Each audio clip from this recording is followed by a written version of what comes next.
ఎప్పుడు పాయసం సేమియా సగ్గుబియ్యంతోనే కాకుండా అప్పుడప్పుడు ఆరోగ్యాన్ని పెంచే కొర్రల పాయసం చేసుకుంటే రుచికి రుచి, ఆరోగ్యానికి ఆరోగ్యం. మరి తయారీ విధానం చూద్దాం రండి. ముందుగా 1 కప్పు కొర్రలు తీసుకొని కుక్కర్లో వేసి నీట్గా 3 సార్లు కడుక్కొని 1 కప్పు కొర్రలకు 2 కప్పుల వాటర్ వేసి కుక్కర్ మూత పెట్టి 3 విజిల్స్ వచ్చే వరకు మీడియం మంట మీద ఉడికించుకోవాలి. ఆ తర్వాత ఉడికించిన కొర్రలను వేరొక లోతు కడాయిలో వేసుకుని 1 కప్పు కొర్రలకు 1 కప్పు బెల్లం వేసి కొంచెం వాటర్ యాడ్ చేసి బెల్లం కరిగే వరకు కలుపుతూ ఉడికించాలి.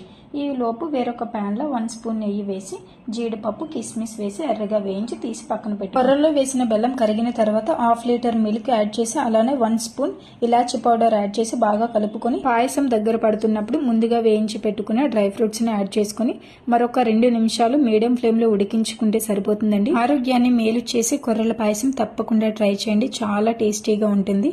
నా వీడియో మీకు నచ్చితే ఒక లైక్ చేయండి, షేర్ చేయండి. మరెన్నో మంచి రెసిపీస్ కోసం ఛానల్ ని సబ్స్క్రైబ్ చేసుకోండి. Thanks for watching.